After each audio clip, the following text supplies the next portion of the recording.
ကတော့စောကြီးထားပြင်ဆင်ပြီးတော့ခလေးချောင်းဖို့လမ်းပေါ်ကလူတွေလဲစတင်ပြင်ဆင်ကြပြီးဈေးရောင်းဖို့ခေါင်းထဲမှာရေးချောင်းတို့လို့ပေါ်လာတွေးဟောင်းချို့လွန်ခဲ့တဲ့10နှစ်ကဆိုငါမူရစေးတွေဆွဲရက်တွေမူလူပင်ပြေးနေခဲ့တဲ့ခုနှစ်လေးတွေမနဲ့တဖြည်းဖြည်းရုံးထွက်ခဲ့ပြီးဘွားကိုပြုတ်ပြင်းရွေ့နေခဲ့တာနေထိုင်မုံရောတွေးခေါ်တွေပါခုရင်ချေးနေစေ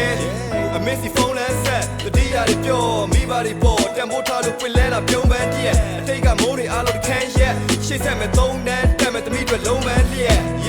တယောက်တည်းတွေးရင်နဲ့လက်လျှော့ပြီးတိုးလာခဲ့ဘာဖြစ်ဖြစ်ရှေ့ကိုတိုးမဲ့ကိုအားကိုကအမြဲပေါင်တွေကလင်းကိုရောက်လာသူ့အတွက်ဘာလို့ဆိုးမှလဲရုပ်တရက်ထပြီးမိုးရွာလဲရတယ်ငါမမိုးကနဲ့ရှင်တွေကပီတီနဲ့မိုးရင်ဆက်တွေပေါင်းရောထွေးကိုယုံကြည်မှုတွေရှိလာပြီးခေါင်းပေါ်၍ negative thought တွေကဘွားတော့ down for it မိမနဲ့လည်းခရီးပေးထားတဲ့စိတ်ညစ်စရာတွေကြောင်းမပြောချင်ဒါပြီးရင်ကလေးချောင်းချိုရမယ်ညနေစောင်းတော့မမေ့နှစ်ပြတ်မှာမနေကတော့မားတွေမဖြစ်ဖို့ပြောင်းတော့ hey